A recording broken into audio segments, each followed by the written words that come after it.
Hi friends, welcome to unboxing Kannada. ನಾನು ಇದಕ್ಕಿಂತ ಮೊದಲು 2-3 ವೆಹಿಕಲ್ ಇದು ರಿವ್ಯೂ ಮಾಡಿದ್ದೆ ಆಯಿತಾ. ಇವತ್ತು ಒಂದು ಎಲೆಕ್ಟ್ರಿಕ್ ವೆಹಿಕಲ್ನ ಬಗ್ಗೆ ನಾನೊಂದು ರಿವ್ಯೂ ಮಾಡ್ತಾ ಇದ್ದೀನಿ. ಅಂದರೆ ಯೂಸರ್ ಎಕ್ಸ್ಪೀರಿಯನ್ಸ್. ನನ್ನ ಫ್ರೆಂಡ್ ಇದೊಂದು ಟಾಟಾ ನೆಕ್ಸನ್ ಕಾರ್ ಆಯ್ತು, ಇದು ಇ ವಿ. ಈ ವೆಹಿಕಲಲ್ಲಿ ಏನೆಲ್ಲ ಪಾಸಿಟಿವ್ಸ್ ಇದೆ, ಏನೆಲ್ಲ ನೆಗೆಟಿವ್ಸ್ ಇದೆ, ಅವರು ಫೇಸ್ ಮಾಡುವಂಥ ಪ್ರಾಬ್ಲಮ್ಸ್ ಏನಾದರೂ ಇದೆಯಾ, ಸುಮಾರು 86,000 ಕಿಲೋಮೀಟರ್ ಓಡಿರುವಂತಹ ಈ ಒಂದು ಕಾರಿನ ಬಗ್ಗೆ ಎಲ್ಲ ವಿಚಾರಗಳನ್ನು ಹೇಳಿಕೊಡ್ಲಿಕ್ಕೆ ನನ್ನ ಫ್ರೆಂಡ್ ಅವಿನಾಶ್ ನನ್ನ ಜೊತೆಗಿದ್ದಾರೆ. ಅವರನ್ನೇ ಮಾತನಾಡಿಸೋಣ ಬನ್ನಿ. ಏನು ಹೇಳ್ತಾರೆ, ಇದರಲ್ಲಿ ಅವರಿಗೆ ಏನೆಲ್ಲ ಪಾಸಿಟಿವ್ ಆಗಿ ಕಂಡಿದೆ, ಏನೆಲ್ಲ ನೆಗೆಟಿವ್ ಆಗಿ ಕಂಡಿದೆ, ಏನೆಲ್ಲ ಪ್ರಾಬ್ಲಮ್ಸನ್ನು ಫೇಸ್ ಮಾಡಿದ್ದಾರೆ, ಎಷ್ಟು ಲಾಂಗ್ ಹೋಗಿದ್ದಾರೆ, ಇದರ ಸರ್ವಿಸ್ ಹೇಗಿದೆ, ಮೈಂಟೆನೆನ್ಸ್ ಹೇಗಿದೆ, ಎಲ್ಲ ವಿಚಾರಗಳನ್ನು ಅವರಿಂದನೇ ಕೇಳಿ ತಿಳ್ಕೋಣ ಬನ್ನಿ. ನಮ್ಮ ಈ ಕಾರ್ಯಕ್ರಮಕ್ಕೆ ಅವರನ್ನು ನಾನು ವೆಲ್ಕಮ್ ಮಾಡ್ತಾ ಇದ್ದೀನಿ. ಅವಿನಾಶ್, ನಮ್ಮ ಈ ಒಂದು ಯೂಸರ್ ಎಕ್ಸ್ಪೀರಿಯನ್ಸ್ ಕೊಡಲಿಕ್ಕೆ ನಿಮಗೆ ಸ್ವಾಗತ ಮಾಡ್ತಿದ್ದೀನಿ. ನಿಮ್ಮನ್ನು ನಾನು ಹೇಗಿದೆ ಮೊದಲನೇದಾಗಿ ನಾವು ಕೇಳಬೇಕಂದ್ರೆ, ಇ ವಿ ಅಂತ ಹೇಳುವಂಥ ಒಂದು ಕಾನ್ಸೆಪ್ಟ್ ಬಂದ ಕೂಡಲೇ ನೀವು ಒಂದು ವೆಹಿಕಲ್ನ ತೊಗೊಂಡಿದ್ರಿ, ತುಂಬ ಅಂದರೆ ತುಂಬ ಓಡಿಸ್ತಾ ಇದ್ದೀರಿ. ಇದರ ಒಂದು ಎಕ್ಸ್ಪೀರಿಯನ್ಸ್ ಹೇಗಿದೆ? ಇ ವಿ ಕಾರು, ನನಗೆ ಈ ಕಾರ್ ಬಂದ ಮೇಲೆ ತುಂಬಾ ಖುಷಿ, ತುಂಬಾ ಈ ಕಾರಿನ ತುಂಬಾ ಪ್ರಯೋಜನ ಪಡ್ಕೊಂಡಿದ್ದೇನೆ. ಕಾರಲ್ಲಿ ತುಂಬಾ ಪೆಟ್ರೋಲ್ ರೇಟ್ ಕಾಸ್ಟ್ಲಿ ಆಗಿರೋ ಕಾರಣ ನಮಗೆ ಜಾಸ್ತಿ ಎಲ್ಲ ಹೋಗ್ಲಿಕ್ಕೆ ಆಗುದಿಲ್ಲ. ಮೊದಲೆಲ್ಲ ಬೈಕಲ್ಲಿ ಓಡಾಡ್ತಿದ್ದೆ, ಈಗ ಕಾರಲ್ಲೇ ಓಡಾಡೋದು. ಕೆಲಸ ಮಾಡಿಕೊಂಡು ಹೋಗ್ಲಿಕ್ಕೆ ನಮಗೆ ತುಂಬಾ ಸುಲಭ ಆಗ್ತದೆ. ಬಿಸಿಲಲ್ಲಿ ಒದ್ದಾಡೋದಕ್ಕೂ ತುಂಬಾ ಸುಲಭ ಆಗ್ತದೆ ಅಂತ ಹೇಳುವಂಥದ್ದು. ಈಗ ನಾನು ನಾರ್ಮಲ್ ಆಗಿ ಕೇಳ್ಬೇಕಂತ ಹೇಳಿದ್ರೆ, ಒಂದು ಪೆಟ್ರೋಲ್ ಕಾರನ್ನ ಸೆಲೆಕ್ಟ್ ಮಾಡುವಂಥದ್ದು, ಇಲ್ಲಾಂದ್ರೆ ಡೀಸೆಲ್ ಕಾರು ಅಂದ್ರೆ ನಮಗೆ ಅರ್ಜೆಂಟ್ ಇದ್ರೆ ಏನಾದರೂ ಅದಕ್ಕೆ ಫ್ಯೂಯಲ್ ತುಂಬಿಸ್ಕೊಂಡು ಹೋಗುವಂಥದ್ದು. ಆದರೆ ಇದಕ್ಕೆ ತುಂಬಾ ಪೇಷನ್ಸ್ ಬೇಕಾಗುತ್ತೆ. ನಾವು ಇವಾಗ ಒಂದ್ಸಲ ಚಾರ್ಜ್ ಮಾಡಿದ್ರೆ ಅದರಲ್ಲಿ ಅವ್ರದ್ದು ಒಂದು ಕಂಪನಿಯ 315 ಕಿಲೋಮೀಟರ್ನ ಓಡುವಂಥದ್ದು. ಈ 315 ಕಿಲೋಮೀಟರ್ ವರೆಗೆ ಓಡೋದಿಲ್ಲ. ಕಂಪನಿ ಕೊಡ್ತಾರೆ, ಅಷ್ಟಿಷ್ಟು ಓಡ್ತದೆ ಅಂತ ಕಂಪನಿ ಅವರು ಹೇಳ್ತಾರೆ, ಆದರೆ ಅಷ್ಟೇನು ಓಡೋದಿಲ್ಲ. ಅಂತ ಸಂದರ್ಭದಲ್ಲಿ ಎಷ್ಟು ಕಿಲೋಮೀಟರ್ ಓಡ್ತದೆ, ಈಗ ನೀವು ನಿಮಗೆ ಲೋಕಲ್ ಆಗಿ ಓಡೋದಿದ್ರೆ, ಇಲ್ಲಾಂದ್ರೆ ಲಾಂಗ್ ಅಲ್ಲಿ ನಿಮಗೆ ಎಷ್ಟು ಕಿಲೋಮೀಟರ್ ಮೈಲೇಜ್ ಸಿಗ್ತದೆ ಅಂತ ಹೇಳುವಂಥ ಒಂದು ವಿಚಾರ. ಎರಡನೇದು, ತುಂಬಾ ಅಂದ್ರೆ ಪೇಷನ್ಸ್ ಬೇಕಾಗುತ್ತೆ ಈ ಒಂದು ಗಾಡಿನ ಮೈಂಟೈನ್ ಮಾಡೋದ್ರಲ್ಲಿ. ಮೈಂಟೈನ್ ಅಂದ್ರೆ ಬೇರೆ ಯಾವ ವಿಚಾರದಲ್ಲ, ಚಾರ್ಜ್ ವಿಚಾರದಲ್ಲಿ ಅದನ್ನ ಹೇಗೆ ನೀವು ಮ್ಯಾನೇಜ್ ಮಾಡ್ತೀರಿ ಅಂತ? ಈ ಕಾರು 313 ಕಿಲೋಮೀಟರ್ ಅಂತ ಕಂಪನಿಯವರು ನಮಗೆ ಹೇಳಿದ್ದಾರೆ. 313 ನಮಗೆ ಸಿಗ್ತದೆ. ನನಗೆ 315 315 ಸಿಕ್ಕಿದೆ. ನಮಗೆ ಅಷ್ಟೇ ಪೇಷನ್ಸ್ ಅಲ್ಲಿ ಓಡಿಸಬೇಕಾಗ್ತದೆ. ಈ ಕಾರ್ ಸೆಟ್ ಆಗಬೇಕಾದ್ರೆ ಒಂದು 6 ತಿಂಗಳು ನನಗೆ ಆಗಿದೆ. ಕರೆಕ್ಟ್ ಆಗಿ ಸೆಟ್ ಆಗ್ಬೇಕಂದ್ರೆ. ಅಂದ್ರೆ 313 ನನಗೆ ಫಸ್ಟ್ ಗೆ ಒನ್ ಮಂತ್ ಅಲ್ಲಿ ಸಿಕ್ಕಿದೆ ನನಗೆ. ಅದು ನಮ್ಮ ಅರ್ಜೆಂಟಿಗೆ ಆಗುವಂತಲ್ಲ. ಓವರ್ ಆಲ್ ನಾನು ಹೇಳೋ ಈ ಕಾರ್ ಸಿಗುದೇನಂದ್ರೆ ಒಂದು 180 ರಿಂದ 200 ಕಿಲೋಮೀಟರ್ ಸಿಗ್ತದೆ ಅಷ್ಟೇ. ಲೋಕಲ್ ಓಡಬೇಕಂದ್ರೆ, ಲೋಕಲ್ ಓಡಬೇಕಂದ್ರೆ ನಾವು ಹಾಗೆ ರ್ಯಾಶ್ ಹೋಗ್ತೇವೆ. ಕಾರ್ ಚೆನ್ನಾಗಿರುವಾಗ ನಾವು ಮೆಲ್ಲ ಓಡ್ಲಿಕ್ಕೆ ಆಗುದಿಲ್ಲ. ಕಾರ್ ಒಳ್ಳೆ ಹೈ ಅಂಡ್ ಒಳ್ಳೆ ಬ್ರೇಕ್ ಸಿಸ್ಟಮ್ ನಿಮಗೆ ಕಂಫರ್ಟ್ ಕೊಟ್ಟಾಗ ನೀವು ಹೋಗುವಾಗನೇ 80-100 ಆ ಸ್ಪೀಡಿಗೆ ಹೋಗುವಾಗ ಮತ್ತೆ ನಿಮಗೆ ಜಾಸ್ತಿ ಕಾರ್. ಈ ಕಾರನ್ನು ನೀವು ಲಾಂಗ್ ಅಂತ ಹೇಳಿದ್ರೆ ಎಲ್ಲಿವರೆಗೆ ಓಡಿಸಿದ್ರಿ? ಬ್ಯಾಂಗ್ಳೂರಿಗೆ ಒಂದು 3-4 ಸರ್ತಿ ಹೋಗಿದ್ದೇನೆ. ಊಟಿಗೆ ಹೋಗಿದ್ದೇನೆ, ಮೈಸೂರು ಥ್ರೂ ಊಟಿ ಹೋದ್ದು. ಆದ್ರೆ ನಿಮ್ಗೆ ಚಾರ್ಜಿಂಗ್ ಇದು ಸಮಸ್ಯೆ ಬರ್ಲಿಲ್ವಾ ಲಾಂಗ್ ಹೋಗುವಂತ ಸಂದರ್ಭದಲ್ಲಿ? ಅದೇ ಊಟಿಗೆ ಹೋಗೋ ದಿವಸ ಮಾತ್ರ ಒಂದು ಅದು ಮರಿಲಿಕ್ಕೆ ಆಗುದಿಲ್ಲ. ಮರೆಯೋ ವಿಷಯ ಅಲ್ಲದು. ಯಾಕಂದ್ರೆ ನಾವು ರೂಟ್ ಪ್ಲಾನ್ ಹಾಕಿ ಈಗ ಇಲ್ಲಿ ಚಾರ್ಜಿಂಗ್ ಊಟಿಯಲ್ಲಿ 2-3 ಕಡೆ ಇತ್ತು. ಮೈಸೂರು ಫುಲ್ ಚಾರ್ಜ್ ಆಗಿತ್ತು. ಮೈಸೂರು ನಮ್ಮ ರಿಲೇಟಿವ್ ಮನೆಯಿಂದ ಹೋದ್ದು. ಆದ್ರೆ ಹಿಲ್ ಸ್ಟೇಷನ್ ಬರುವಾಗ ಎಲ್ಲ ಚಾರ್ಜ್ ಡೌನ್ ಆಯ್ತು. ಆಮೇಲೆ ನನಗೆ ಸ್ವಲ್ಪ ಗೊತ್ತಿತ್ತು ಈ ಕಾರ್ ಬಗ್ಗೆ ಹೇಗೆ ಮಾಡೋದು ಅಂತ. ಪಿಕಪ್ ಕಟ್ಟಿ ನಾನು ಎಳ್ದೆ ಕಾರನ್ನ. ಎಳ್ದಾಗ ಅದು ರೀಜನರೇಷನ್ ಆಗ್ತದೆ. ಹಾಗೆ ಚಾರ್ಜ್ ಆಗಿ ಅಂತೂ ಅದು ಮರೆಯುವುದಿಲ್ಲ ನಾವು ಎಕ್ಸ್ಪೀರಿಯನ್ಸ್. ಯಾಕಂದ್ರೆ ಅದು ತಮಿಳ್ನಾಡಿಗೆ ಹೋಗಿ ನಾವು ಬೇರೆ ಇಲ್ಲಿ ಆದ್ರೆ ನಮಗೆ ಲೋಕಲ್ ಹೆದರಿಕಿಲ್ಲ. ತಮಿಳ್ನಾಡಿಗೆ ಹೋಗಿ ನಮ್ಗೆ ಯಾರು ಕೇಳುವಾಗ ಎಲ್ಲ ತಮಿಳು ಮಾತಾಡ್ತಾರೆ, ತೊಂದ್ರೆ ಇಲ್ಲ. ಪಿಕಪ್ ಬೇರೆ ಸಿಕ್ತು, ಅವನಿಗೆ ಸ್ವಲ್ಪ ಅಮೌಂಟ್ ಕೊಟ್ಟೆ ಬಳ್ಳಿ ಕಟ್ಟಿ. ಆದ್ರೆ ಕೆಲವೊಂದು ಸಂದರ್ಭ ಕೂಡ ನಮ್ಗೆ ಕೆಲವೊಂದು ಪಾಠಗಳನ್ನ ಕಲಿಸಿಕೊಡ್ತದೆ. ನಿಮ್ಗೂ ಇದರಲ್ಲಿ ಒಂದು ಹೊಸ ಒಂದು ಪಾಠನೇ ಸಿಕ್ಕಿದೆ ಈ ಕಾರಲ್ಲಿ. ನಿಮ್ಗೆ ಆ ಪಾಠ ಸಿಕ್ಕಿದೆ. ಈ ಕಾರ್ ನೀವು ಪರ್ಚೇಸ್ ಮಾಡುವಂತ ಸಂದರ್ಭದಲ್ಲಿ ಇದರ ಪ್ರೈಸ್ ಎಷ್ಟಿತ್ತು ಮತ್ತು ಇವಾಗ ಎಷ್ಟಾಗಿದೆ? 14-30 ಇತ್ತು. ಇವಾಗ ಎಕ್ಸಾಕ್ಟ್ ಗೊತ್ತಿಲ್ಲ. ಈಗ ಆಗಿರ್ಬೋದು 16 ಎಲ್ಲ ಆಗಿರ್ಬೋದು ಈಗ. ಅಂದ್ರೆ ನಿಮ್ಗೆ ಈ 14-30 ಕೊಟ್ಟು ಈ ಗಾಡಿ ವರ್ತ್ ಅಂತ ಅನಿಸಿದ್ಯಾ? ವರ್ತ್ ಅನಿಸಿದೆ ನನಗೆ. ಅಂದ್ರೆ ನಾನೀಗ ಬೇಸಿಕಲಿ ಕಾಂಟ್ರಾಕ್ಟ್ ಫೀಲ್ಡ್ ಇರುವಾಗ ನನಗೆ ಸ್ವಲ್ಪ ಕೆಲವು ಕಷ್ಟ ಆಗ್ತದೆ ಕೆಲವೊಮ್ಮೆ ಟೈಮ್. ನಮಗೆ ಈಗ ಇಲ್ಲಿಂದ ಮಂಗಳೂರಿಗೆ ಹೋಗಿ ವಾಪಸ್ ಈಚೆ ಬಂದು ವಾಪಸ್ ಸುಳ್ಳೆಕ್ಕೆ ಹೋಗಿ ವಾಪಸ್ ಆಗಿದೆ ರೌಂಡ್ ತಿರ್ಲಿಕ್ಕೆ ಇರುವಾಗ ಕಷ್ಟ ಆಗ್ತದೆ. ಅದು ಬಿಟ್ರೆ ಬಾಕಿ ವಿಷಯಕ್ಕೆ ನನಗೆ ಕಾರ್ ವರ್ತ್ ಅಂತ ಅನಿಸ್ತಾ ಇದೆ. ಅಂದ್ರೆ ನೀವು ಈಗ ಈ ಕಾರನ್ನ ಚಾರ್ಜಿಗೆ ಇಡುವಂಥದ್ದು, ಮನೆಯಲ್ಲೇ ಚಾರ್ಜ್ ಮಾಡೋದು, ಇಲ್ಲಾಂದ್ರೆ ಚಾರ್ಜಿಂಗ್ ಸ್ಟೇಷನ್ ಅಲ್ಲಿ ಹೋಗಿ ಚಾರ್ಜಿಗೆ ಇಡುವಂಥದ್ದು? ನಾನೀಗ ಲಾಂಗ್ ಹೋಗುವಾಗ ಬೆಂಗಳೂರು ಅಥವಾ ಮಂಗಳೂರು ಹೋದ್ರೆ ಮಂಗಳೂರಲ್ಲಿ ಚಾರ್ಜ್ ಮಾಡ್ತೇನೆ. ಇಲ್ಲೇ ಲೋಕಲ್ ಓಡಾಡುವಾಗ ಮಾತ್ರ ಮನೆಯಲ್ಲಿ. ಅಂದ್ರೆ ಮನೆಯಲ್ಲಿ ಚಾರ್ಜ್ ಆಗ್ಬೇಕಂದ್ರೆ ಎಷ್ಟು ಗಂಟೆ ಟೈಮ್ ಬೇಕಾಗುತ್ತೆ ಇದಕ್ಕೆ? ಮನೆಯಲ್ಲಿ ಅಂದ್ರೆ ನಾವು ಕಡಿಮೆ ಚಾರ್ಜ್ ಇಡುದು. ಫುಲ್ ನಮಗೆ ಮಂಗಳೂರು ಹೋದ್ರೆ ಮಂಗಳೂರಲ್ಲಿ ಫುಲ್ ಚಾರ್ಜ್ ಮಾಡೇ ಬರೋ. ಇಲ್ಲಿ 50% ಇರ್ತದೆ ಅಷ್ಟೇ. ಮನೆಯಲ್ಲಿ ಕಡಿಮೆ ಅಂದ್ರೆ ಲೋಕಲ್ ಓಡಾಡುವಾಗ ಒಂದು 10-20%. ಆದ್ರೂ ನಾನು ಅವತ್ತೊಮ್ಮೆ ಕ್ಯಾಲ್ಕುಲೇಟ್ ಮಾಡಿದ್ದೆ, ಒಂದು 8 to 10 ಅವರ್ಸ್ ಬೇಕಾಗುತ್ತೆ ಮನೆಯಲ್ಲಿ ಫುಲ್ ಚಾರ್ಜ್. 0ದಿಂದ 100 ಅಲ್ಲ. ಈಗ ನೀವು ಈ ಕಾರ್ ತೆಗೆಯೋದಕ್ಕಿಂತ ಮೊದಲು ಬರ್ತಾ ಇದ್ದಂತಹ ಕರೆಂಟ್ ಬಿಲ್ ಮತ್ತು ಇವಾಗ ಬರ್ತಾ ಇರುವಂತಹ ಕರೆಂಟ್ ಬಿಲ್ ವ್ಯತ್ಯಾಸದಲ್ಲಿ ಎಷ್ಟು ಡಿಫ್ರೆನ್ಸ್ ಅಂತ ನಿಮ್ಗೆ ಅನಿಸ್ತಾ ಇದೆ?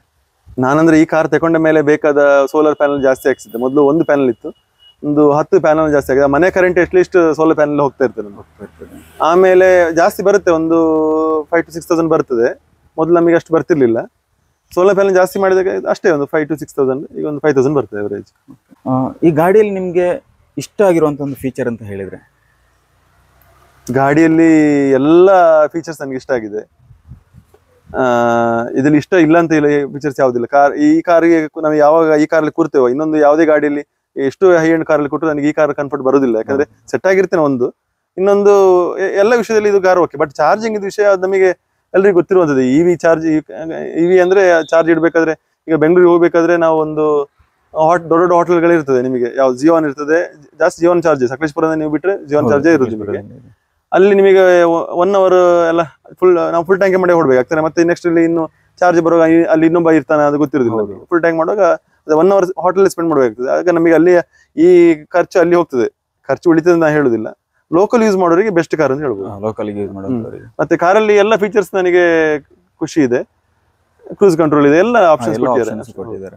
ಅಂದ್ರೆ ಈಗ ಪಕ್ಕದ ರಾಜ್ಯದಲ್ಲಿ ಈ ಒಂದು ಏನು ಇವಿ ವೆಹಿಕಲ್ ಇದೆ, ಈ ವೆಹಿಕಲ್ ಅವ್ರದೇ ಒಂದು ಇವಿ ಎವಕ್ ಅಂತ ಹೇಳುವಂತ ಒಂದು ಗ್ರೂಪ್ ಮಾಡ್ಕೊಂಡಿದ್ದಾರೆ. ಓನರ್ಸ್ ಅಂತ ಗ್ರೂಪ್ ಉಂಟು. ಹೌದು ಇದೆ.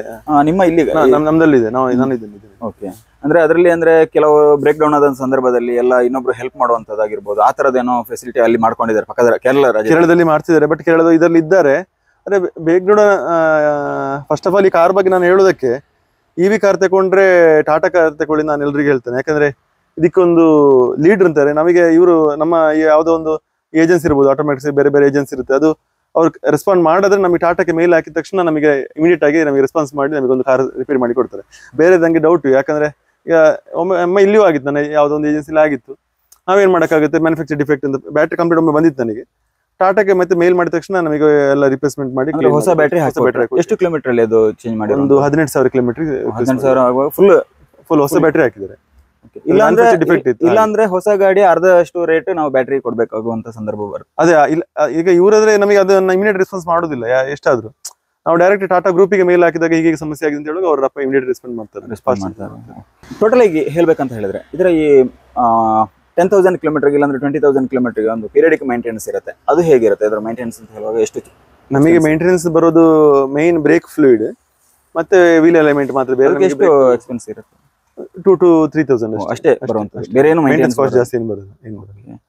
ಬೇರೆ ಏನಾದ್ರು ಪ್ರಾಬ್ಲಮ್ಸ್ ನೀವು ಫೇಸ್ ಮಾಡಿದ್ರೆ ಈ ಗಾಡಿಯಲ್ಲಿ? ಯಾಕಂದ್ರೆ ಆಕ್ಚುಯಲ್ ಪ್ರಾಬ್ಲಮ್ ಎಲ್ಲ ಬರ್ತಿದೆ ನಮಗೆ ಸ್ಟಾರ್ಟಿಂಗ್ ಅಲ್ಲಿ. ಆಕ್ಚುಯಲ್ ಪ್ರಾಬ್ಲಮ್ ಅಂದ್ರೆ ನೀರು ಮಳೆಗೆ ನಾವೆಲ್ಲ ನೀರು ಕೆಸರಲ್ಲಿ ನೀರಲ್ಲಿ ಹೋಗುವಾಗ ಸ್ವಲ್ಪ ನೀರು ಲಿಕ್ಕಿದ್ರೆ ಆಕ್ಚುಯಲ್ ಪ್ರಾಬ್ಲಮ್, ಅದಕ್ಕೆಲ್ಲ ಕವರ್ ಮಾಡಿ ಈಗ ಫುಲ್ ಕನ್ಸಿಲ್ ಮಾಡಿದ್ದಾರೆ. ಈಗ ಯಾವುದೇ ಪ್ರಾಬ್ಲಮ್ ಇಲ್ಲ. ಆದ್ರೆ ಟೋಟಲ್ ಆಗಿ ಹೇಳ್ಬೇಕಂತ ಹೇಳಿದ್ರೆ ನೀವು ಇವಿ ವೆಹಿಕಲ್ ಇವಿ ಸೆಗ್ಮೆಂಟ್ ಅಲ್ಲಿ ನೀವು ಒಬ್ರು ಹ್ಯಾಪಿ ಕಸ್ಟಮರ್ ಅಂತಾನೆ ಹೇಳ್ಬೋದು. ಇವಿ ತಗೊಳ್ಳೋವರಿಗೆ ನಿಮ್ದು ಏನಾದ್ರು ಒಂದು ಕೋಟ್ ಏನಾದ್ರು ಕೊಡೋದಿದ್ರೆ? ಇವಿ ಅಂತ ಹೇಳಿದ ತಕ್ಷಣ ನಮಗೆ ಕರೆಂಟ್ ಬಿಲ್ ಕಟ್ಲಿಲ್ಲ ಅಂತ ನಾವು ಒಂದು ಥಿಂಕ್ ಮಾಡ್ತೇವೆ. ಹಾಗಂತ ಹೇಳಿ ಈ ಬ್ಯಾಟ್ರಿಯ ವ್ಯಾರಂಟಿ ಮುಗಿದ್ಮೇಲೆ ನಮಗೆ ಏನು ನಮಗೆ ನೆಕ್ಸ್ಟ್ ಫ್ಯೂಚರ್ ಅಲ್ಲಿ ಏನು ನಮಗೆ ಒಂದು ಯೋಚನೆ ಮಾಡಬೇಕಾಗ್ತದೆ. ಮತ್ತೆ ಇನ್ನೊಂದು ಸ್ವಲ್ಪ ಪೇಷನ್ಸ್ ಇರುವವರಿಗೆ ಈ ಕಾರ್ ಬೆಸ್ಟ್. ಗಡಿಬಿಡಿ ಓಡಾಟ ಜಾಸ್ತಿ ಇರೋರಿಗೆ ಕಷ್ಟವೇ ಇದು. ಮತ್ತೆ ನಮಗೆ ಈಗ ಫಾಸ್ಟ್ ಚಾರ್ಜಿಂಗ್ ಅಲ್ಲಿ ಹೋಗ್ಬೇಕಾದ್ರೆ ಸಹ ನಾವು ಮನೇಲಿ ಕನ್ಸಿಡರ್ ಮಾಡುವಾಗ ನಾವು ಒಂದು 200 rupees ಫುಲ್ ಟ್ಯಾಂಕ್ ಚಾರ್ಜ್ ಆಗ್ತದೆ ಹೇಳ್ಬೋದು. ಹೊರಗೆ ಹೋದ 600 rupees ಆಗುತ್ತೆ ನಮಗೆ. ಅದು ನಮಗೆ ಏನು ತುಂಬಾ ಕಡಿಮೆ ಅಂತ ಆಗುದಿಲ್ಲ.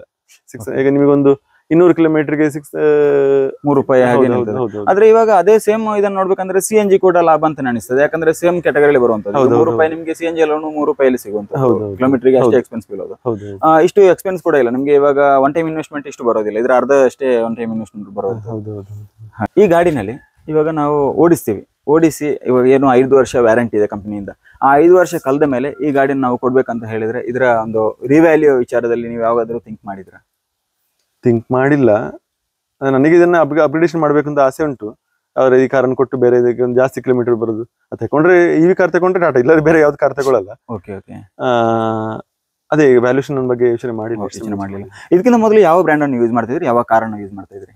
ಮಾರುತಿ ಸ್ವಿಫ್ಟ್ ಇತ್ತು, ಮಾರುತಿ ಆಲ್ಟೋ ಎಲ್ಲ ಇತ್ತು. ಆದ್ರೆ ಸ್ವಿಫ್ಟ್ಗೆ ಕಂಪೇರ್ ಮಾಡಿದಾಗ ಇದೆಷ್ಟೋ ಡಿಫ್ರೆನ್ಸ್ ನಿಮಗೆ ಇವಿ ಬೆಸ್ಟ್ ಅಂತ ಕಾಣಿಸ್ತಾ ಇದೆ. ಇವಿ ನಿಮಗೆ ಯಾವುದೇ ರೀತಿಯ ಬೆಸ್ಟ್ ಅಂತ ಹೇಳಿದ್ರೆ ಎಂತ ಬೆಟ್ಟ ಬೇಕಾದ್ರೆ ಹತ್ಲಿಕ್ಕೆ ಆಗುತ್ತೆ. ಮತ್ತೆ ಗ್ರೌಂಡ್ ಕ್ಲಿಯರ್ಸ್ ತುಂಬಾ ಇದೆ, ಅಡಿತ ಆಗುದಿಲ್ಲ. ಮತ್ತೆ ನಿಮಗೆ ಎಷ್ಟು ಟಾರ್ಕ್ ಇರೋ ಇದ್ರೆ ನಮಗೆ ಓವರ್ಟೇಕ್ ಸ್ಪೋರ್ಟ್ಸ್ ಮೋಡ್ ಇಟ್ರೆ ಎಂತ ಕಾರನ್ನು ಓವರ್ಟೇಕ್ ಮಾಡ್ಲಿಕ್ಕೆ ಅಷ್ಟು ನಿಮಗೆ ನಿಮಗೆ ಆ ಪುಲ್ಲಿಂಗ್ ಯಾವ ಕಾರಲ್ಲಿ ಬರ್ಲಿಕ್ಕೆ ಬರ್ಲಿಕ್ಕಿಲ್ಲ ಅಂತ. ನಿಮಗೆ ಯಾವ ಡಿಸೈನ್ ಇನೋವಾ ಇರಲಿ ಯಾವ್ದಿರ್ಲಿ ಎಂಥವನ್ನ ನಿಮಗೆ ಒಂದು ಹೋಗ್ಬೇಕಂದ್ರೆ ಹೋಗ್ಲಿಕ್ಕೆ ಆಗ್ತದೆ ಪಕ್ಕ. ಅಷ್ಟೇ ಕಂಟ್ರೋಲ್ ಇದೆ ಗಾಡಿ. ಅಷ್ಟೇ ಕಂಟ್ರೋಲ್ ಇದೆ. Okay, thank you. ತಮ್ಮ ಅಮೂಲ್ಯವಾದಂತಹ ಎಲ್ಲ ಮಾಹಿತಿಯನ್ನು ಹೇಳಿಕೊಟ್ಟಿದ್ರಿ.